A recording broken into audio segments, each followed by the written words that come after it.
this movement needs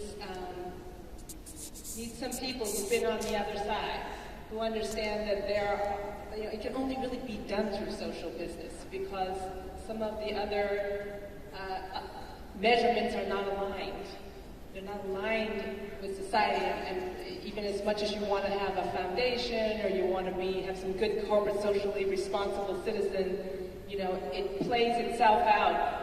The capitalist, for-profit world, on a bad day it's greed, and on a good day it's still wealth creation, and it's not about community and societal issues first. And so that makes it difficult. It doesn't mean, though, that we can't figure out how to leverage large companies to the point that we've made and keep talking about the story. It's hard. It's harder than I thought, but it's even more important than I thought when I joined a year and a half ago.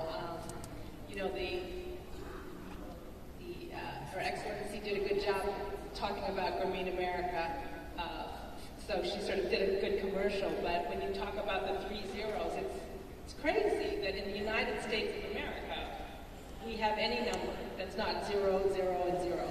If there's any nation in the world that should have 0% poverty, 0% unemployment, and 0% net carbon emissions, should the most developed nation with all the resources be close to 0? And the facts are dauntingly negative and depressing on that. And if you read the newspapers every day, I like to say that, this is the richest nation with the biggest resources, but it also has some of the biggest challenges that are growing every day. And so there's never been more of a need for social business, for us to drive some of the solutions. The Green America faced a lot of skepticism.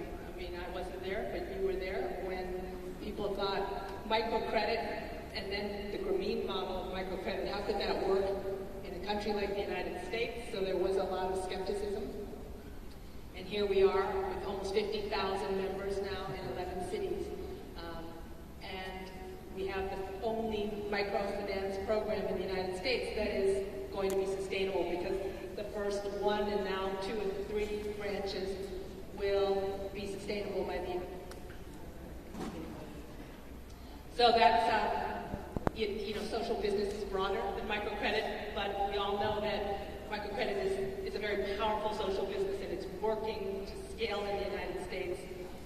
And every time I listen to the new entrepreneurs this morning, but I just met a woman last Thursday who was an immigrant from Mexico.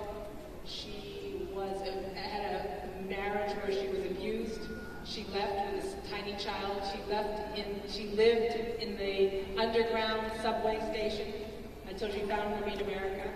She used a $1,500 US loan to rent a chair in a salon. And today, now she runs that salon. She has employed 3 people. And she wants...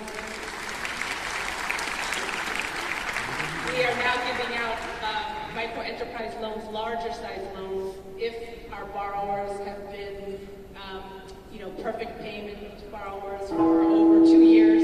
So she now has a $10,000 loan, and her goal is to buy the property. That's her next dream. And so this is, the same thing, just across the ocean. It's the very same thing. She had nothing, and now she understands entrepreneurship at its best. So it's alive and well in the United States, and Green is a great solution there. And I think the social business climate, because I think the consciousness of large companies, whether it's Apple or whether it's General Electric, or it's coming to a point now that the country and the world solutions won't be accomplished without partnering or finding some way to push harder than they have in the past. And so this is our goal, right? This has got to be our movement now. Thank you. Thank you very much.